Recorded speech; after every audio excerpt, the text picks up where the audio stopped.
খেয়াল করো, এখন আমরা 3 নাম্বার সৃজনশীলটা করব, ঠিক আছে? 1 2 আশা করি করছি আমরা, তোমরাও লিখে ফেলছো এতক্ষণে। এবার 3 4 5 করবো এই ক্লাসে। তো দেখো 3 এর মধ্যে কি বলছে, সেম ভাই, এখানে প্রত্যেকটা সৃজনশীল বুঝছে একই। প্রশ্ন 3টা সংখ্যা দিয়ে দিছে, গুণনীয়কের সাহায্যে প্রথম সংখ্যাটির বর্গমূল নির্ণয় করো। তাহলে সেম তুমি কি করবা, কথায় লিখবা। এগুলো কোশ্চেন না ভাই, বলো এগুলো আর করাই দেওয়ার জিনিস। গুণনীয়কের সাহায্যে প্রথম সংখ্যা, তাহলে দেওয়া আছে দিয়ে প্রথম সংখ্যা লিখবা। দেওয়া আছে প্রথম সংখ্যা সমান সমান 324। কিসের সাহায্যে বর্গমূল বের করতে বললো? গুণনীয়কের সাহায্যে। তাহলে গুণনীয়কের সাহায্যে বলুক বা মৌলিক উৎপাদকের সাহায্যে বলুক, উৎপাদকের সাহায্যে বলুক আর গুণনীয়কের সাহায্যে বলুক, একই। কিভাবে করবা? এই যে নিচে দাগ দিয়ে দিয়ে করে যে 2 দিয়ে ভাগ করবা, যা আসে এইভাবে করবা। এরপর সবগুলা জোড়া জোড়া করবো, এই প্রত্যেক জোড়াতে একটা নিবা। যাই হোক, ঠিক আছে, ওইভাবে করবা। এই অঙ্কটা আর আমি করাই দিলাম না, দেখো তোমাদের নিজেতে প্র্যাকটিস করতে হবে এই জিনিসগুলা, ঠিক আছে? কিভাবে করবো আমি ওই জিনিসটা বলে দিছি। এটার অ্যান্সার কত আসবে? যে 18 আসবে, ঠিক আছে? এটা মাথায় রাখবা। 18 মিলে নাকি দেখো। এটা তোমরাও ক্যালকুলেটর দিয়ে আগে করে ফেলবা। আমি তো আন্দাজে মুখস্থ বলতেছি না 18, আমি এই মাত্র ক্যালকুলেটর দিয়ে করছি, করি আমার 18 আসছে। মানে বর্গমূল বের করতে বলছে না, তো ক্যালকুলেটর দিয়ে তো বর্গমূল বের করা যায়, 18 আসে। তাহলে গুণনীয়কের সাহায্যে করলে 18 আসতে হবে, ঠিক আছে? গেল। এবার দেখো খ নাম্বারে বলছে কি, দ্বিতীয় সংখ্যাটির থেকে কোন ক্ষুদ্রতম সংখ্যা বিয়োগ করলে? দ্বিতীয় সংখ্যাকে, এই যে এটা, তাহলে দেওয়া আছে দিয়ে লেখো দ্বিতীয় সংখ্যা। আমি আর লিখলাম না, দেওয়া আছে দ্বিতীয় সংখ্যা সমান সমান 2 6 7 2 4, এভাবে লিখবা। লেখার পরে যাই এই সংখ্যাটাকে এইভাবে আবার লিখে জোড়া জোড়া করো। কেন? কারণ দেখো আমি যখন বলছিলাম কোনো সংখ্যাকে কত দ্বারা কত দ্বারা বিয়োগ করলে বা কত দ্বারা যোগ করলে পূর্ণবর্গ হবে, এই টাইপের কোশ্চেন বললে কি করবা বলছিলাম। এই টাইপের কোশ্চেন বললে এই যে দাগ টানি ভাগের সাহায্যে বর্গমূল করতে হবে। তাহলে বিয়োগ বললে কি আর যোগ বললে কি, দুইটা নিয়ম কিন্তু একটু আলাদা। দুটার মধ্যে ভাগের সাহায্যে বর্গমূল করবা, কিন্তু নিয়মটা একটু আলাদা। দেখো যদি যোগ বলে তাহলে কি করবো, এটা তো গত ক্লাসে করছো, এই যে ঠিক না? যদি বিয়োগ বলতো তাহলে জাস্ট এই পার্টটা করা লাগবে না, এই যে লাস্টে ভাগশেষ যেটা থাকবে না, এটাই অ্যান্সার। যদি বিয়োগ বলে তাহলে বলবো সুতরাং 453 বিয়োগ করলে সংখ্যাটি পূর্ণবর্গ হবে। বুঝছো জিনিসটা? একদম ইজি না? তাহলে এটাকে বর্গমূলের সাহায্যে ভাগের সাহায্যে বর্গমূল করবা। আগে ক্যালকুলেটর করো, 2 6 7 2 4 কত আসে? 163 দশমিক কিছু একটা আসে। তাহলে 163 এটা রাখো। শুরুতে কি আছে? 1। তাহলে এখানে কি বসাবা? 1। একের ডাবল, একের বর্গ কত? 1 দিলাম। 2 থেকে গেলে কত? 1। এবার পরে 1 জোড়া নামাবা, নামাইলাম। এবার 1 ডাবল এই সাইডে বসাবা, 1 ডাবল হচ্ছে যে 2। এখানে কিছু একটা বসবে, কত বসবে? এই যে 6 বসবে। এখানেও 6 বসাও, এখানেও 6 বসাও। এবার সংখ্যাটা কি পেয়েছে? 26। 26কে 6 দিয়ে গুণ করো, 156। 156 এখানে বসাও, এখানে কত পাও? 11। এবার আবার পরের জোড়া নামাও, 24 নামাইলাম। এবার 16 ডাবল কত? 32। 16 গুণ 2, ডাবল মানে 2 দ্বিগুণ করতে হয়, 32। এবার পরের সংখ্যা কে? 3। 3 বসাবা, এখানেও বসাও। এবার 323কে 3 দ্বারা গুণ করো, 323কে 3 দ্বারা গুণ করলে কত আসে? 969। এবার এটা বিয়োগ করো, 1124 থেকে বিয়োগ করলে 155 আসে, ঠিক আছে? তাহলে অ্যান্সার কত? এই যে সুতরাং 155 বিয়োগ করলে এই কথাটা লিখে দিবা। এই 26,724 সংখ্যাটি থেকে 155 বিয়োগ করলে বিয়োগফলটি পূর্ণবর্গ হবে, শেষ। আর গ নাম্বারে কি বলছে দেখো, তৃতীয় সংখ্যা থেকে কোন ক্ষুদ্রতম সংখ্যা যোগ করলে যোগফল একটি পূর্ণবর্গ সংখ্যা হবে। এটা আর করাই দিব না ভাই, গতকাল ক্লাসে 2টা করাই দিছি, ঠিক আছে? এটা পারবা তোমরা নিজেরা, আশা করি। এটার অ্যান্সার কত আমি বলে দিচ্ছি, দাঁড়াও।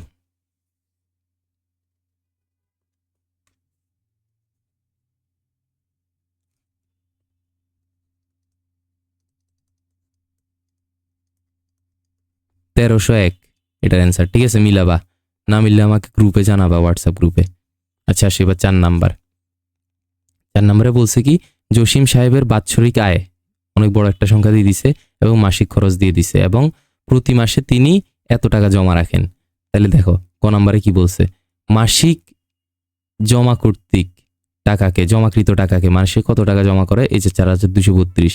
এটাকে কত দ্বারা ভাগ করলে ভাগফল একটি পূর্ণবর্গ হবে? তাহলে ভাগ আর গুণ বললে এটা আবার আরেক নিয়ম, মনে আছে? তাহলে লেখো মাসিক জমাকৃত টাকা, দেওয়া আছে দি লিখবা মাসিক জমাকৃত টাকা।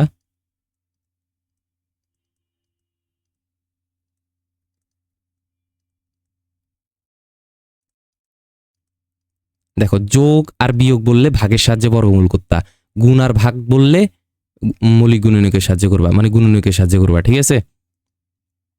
মাসিক জমাকৃত টাকা সমান সমান 4232। তাহলে এটাকে কিভাবে করতে হবে?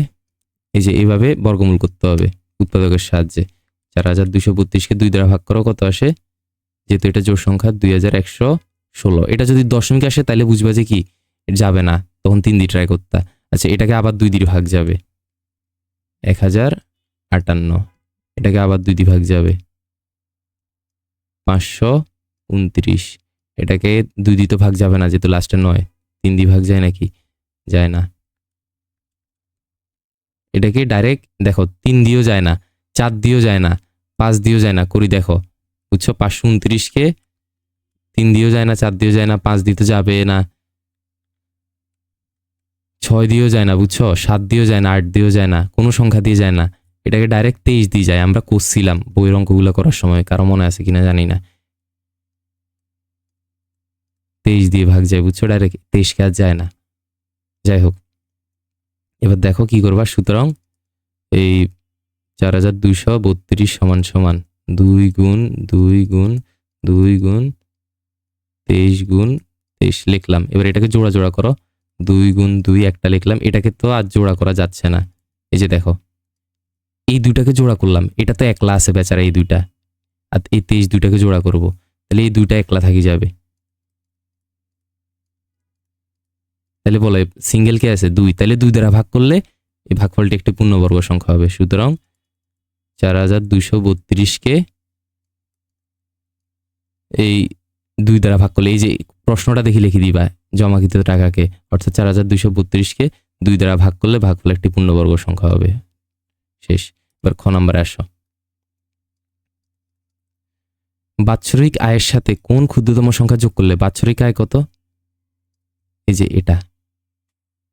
তাহলে এটা কি আবার করাই দিতে হবে ভাই? কোনো কঠিন কিছু না, দেওয়া আছে দিয়ে লিখবা বাৎসরিক আয় সমান সমান এটা। এরপর যেহেতু যোগ বলছে, তাহলে কি এটাকে ভাগের সাহায্যে বর্গমূল করবা। ভাই অঙ্কগুলো একদম ইজি, বুঝছো? যা সংখ্যাগুলো একটু বড় করে দিছে, আর কিছু না। তো যত বড় দেখ, তোমার হাতে ক্যালকুলেটর আছে, তুমি ক্যালকুলেটর দিয়ে যে কোনো অঙ্ক করে ফেলতে পারবা, ঠিক আছে? তাহলে আমি তাও এটা করাই দিচ্ছি, যেহেতু বড় সংখ্যা, নাহলে পরে বলবা যে পারি নাই। যে যাই হোক, এটা একদম ইজি, সবচেয়ে ইজি এটা। 1 2 1 3 বর্গমূল করলে 1213 দশমিক কিছু একটা আসতেছে। তাহলে দশমিকের গুলো লেখা লাগবে না, এতটুকু লিখলে হবে। তাহলে শুরুতে কি আছে? 1। তাহলে এখানে 1 বসবে। এবার বলো 1 এর ডাবল, 1 এর বর্গ কত? 1 এর বর্গ 1, এখানে 1 বসালাম। বিয়োগ করলে কত? বিয়োগ করলে আসে 1 এর থেকে গেলে 0, তাহলে পরে জোড়া নামাও 47।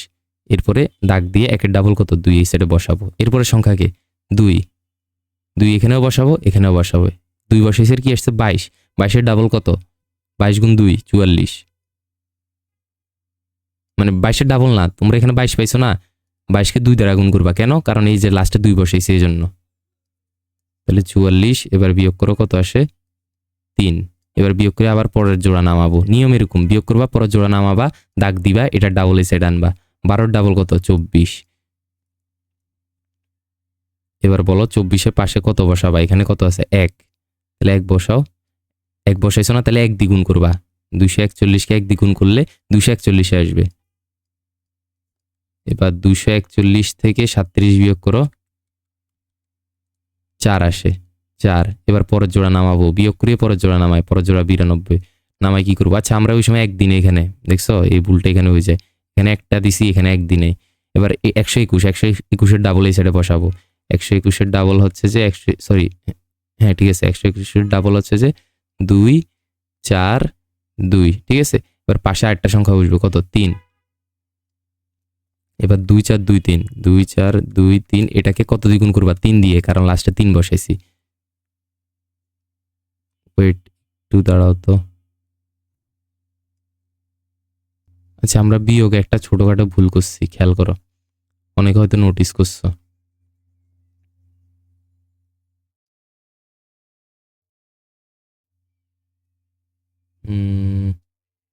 এখান থেকে আবার করি। এই যে এই সাইডে বিয়োগটাতে ভুল করছিলাম।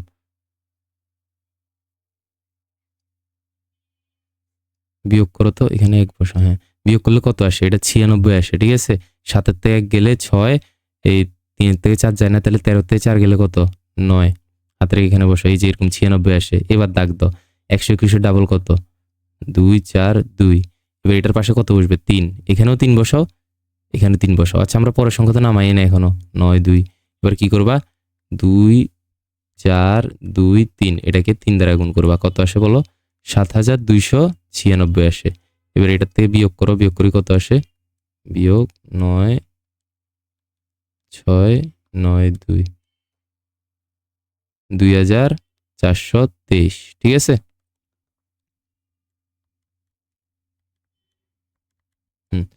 এবার কি করবা, কথাগুলা লিখবা তোমরা। কথা লিখে কি করবা বলো, এই যে এটার সাথে 1 যোগ করবা, 2 4 2 3 যোগ 1 সমান সমান কত আসে, 2 4 2 4।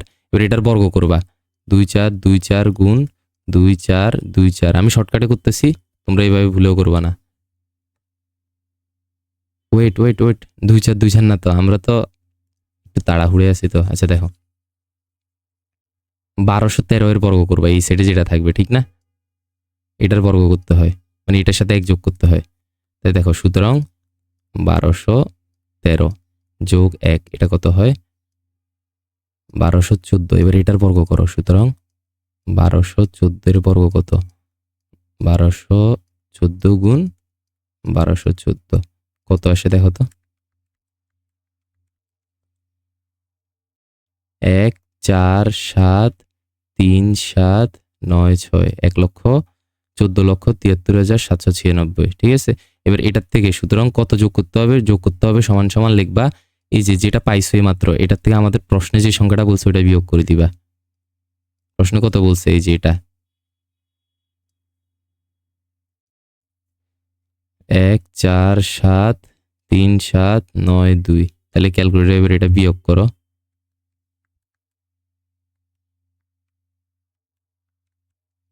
4 আসে। তাহলে এটা অ্যান্সার, মানে 4 দ্বারা যোগ করলে কথা লিখে দিবা, বাৎসরিক আয়ের সাথে 4 যোগ করলে সংখ্যাটি একটি যোগফল একটি পূর্ণবর্গ সংখ্যা হবে। শেষ। এবার গ নাম্বার, গ নাম্বার কি, একদম ইজি। মাসিক খরচ থেকে কোন ক্ষুদ্রতম সংখ্যা বিয়োগ করলে একই রকম ভাবে করবা, করার পর এই সেট করা লাগবে না, এখানে যেটা আসবে না ওইটাই অ্যান্সার। বুঝছো জিনিসটা, এই যে ভাগ শেষে যা আসবে এটা করে ফেলবা। তাহলে এর দূর তোমাদের থেকে আশা রাখতে পারতেছি আমি। ঠিক আছে, গ নাম্বারটা করে ফেলো। গ নাম্বারের অ্যান্সার কত আসবে আমি বলে দিচ্ছি, দাঁড়াও।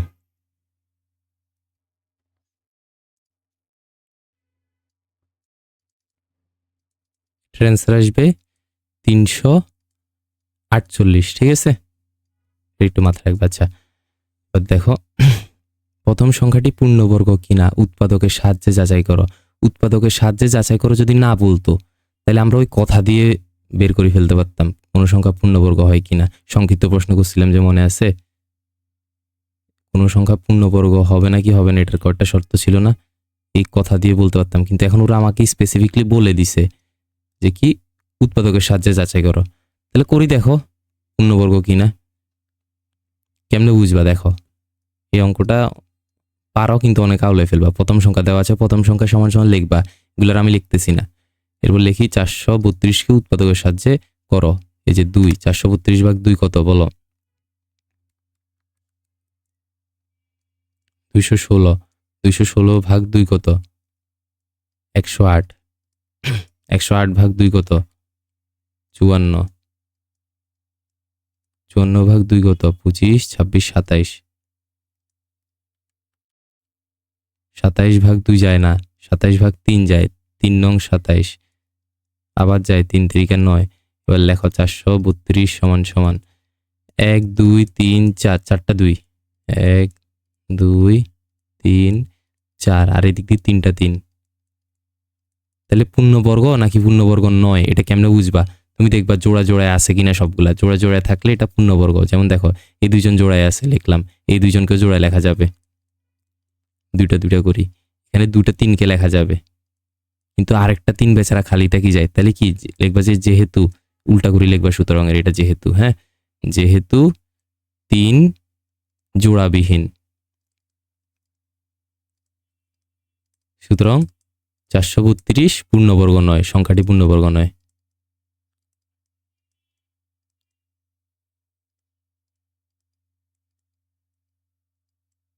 বুঝছো জিনিসটা, গেল।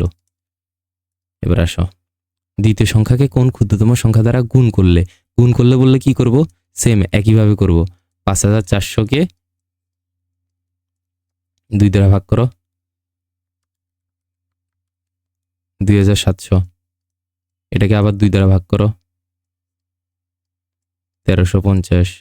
এটাকে আবার 2 দ্বারা ভাগ করো, 675।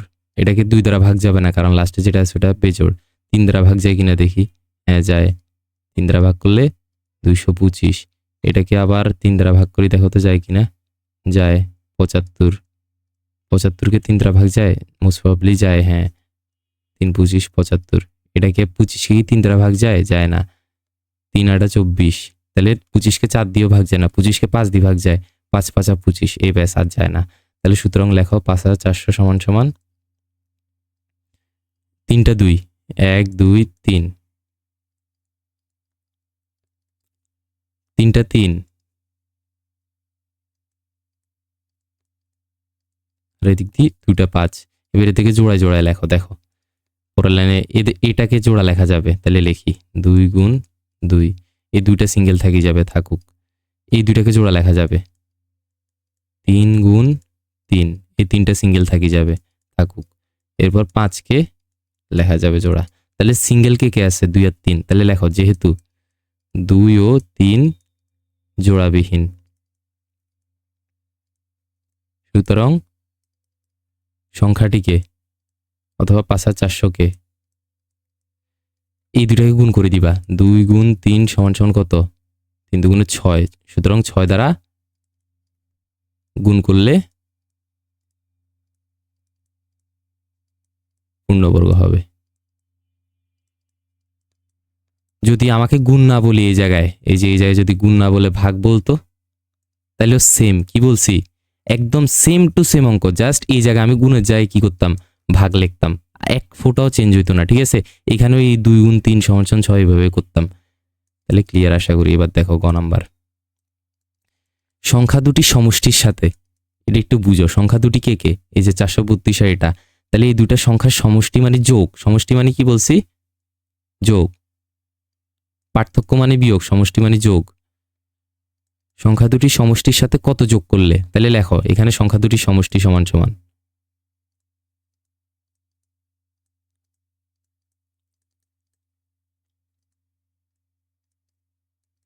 তোমাকে প্রশ্নে কি বলছো ওটা পরে, আগে দেখো যতটুকু বুঝছো।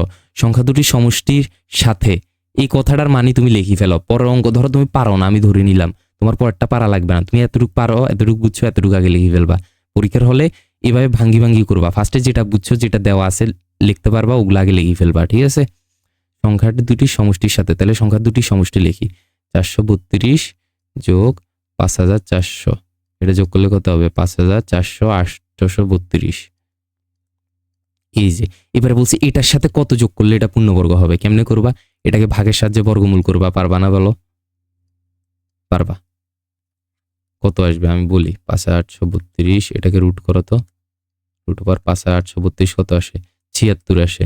তাহলে দেখো এখানে ফার্স্টে কত আসবে, 7, 7-এর বর্গ কত, 49, বিয়োগ করো 49, 9 আসে। এরপর এক জোড়া নামাও, নামাইলাম, 7-এর ডাবল কত, 14। এখানে একটা সংখ্যা বসবে কত, 6। 146 গুণ 6 কত, 876। 932 বিয়োগ করো, 56 আসে। তাহলে এবার কি করবা, সুতরাং কথাগুলা লিখবা, এই 7-এর সাথে 1 যোগ করবা, 7 যোগ 1 কত, আচ্ছা এখানে 7 না তো, এখানে 6 লিখছিলাম না, এই 6 তো দিই নাই। তাহলে 76-এর সাথে 1 যোগ করবা, কত, 77। এবার 77-এর বর্গ করবা, কত আসে বলো, 7, হ্যাঁ, 5929 আসে। এবার এটার থেকে 5929 থেকে আমাদের কোশ্চেনে যে সংখ্যাটা বলে দিছে 5832, এটা বিয়োগ করবা, 97। এই যে এটাই অ্যান্সার। এই সংখ্যাটার সাথে কথা লিখে দিবা, সুতরাং সংখ্যা দুটি সমষ্টির সাথে 97 যোগ করলে পূর্ণবর্গ হবে। গেল আমাদের সব সৃজনশীল শেষ 1.1-এর, ঠিক আছে। আশা করি তোমরা শুধু ক্লাস দেখতেছো না, করতেছো, আশা করি, হ্যাঁ। যাতে সমস্যা ওরাই দেখিও, আমি বারবার বলতেছি, কেউ যদি ভুলে ভালে দেখিয়ে ফেলো সমস্যা নাই, পরে 1.2 থেকে আর দেখিও না, নিজে অঙ্ক করো, আটকে গেলে তারপর দেখবা। ওকে, আল্লাহ হাফেজ।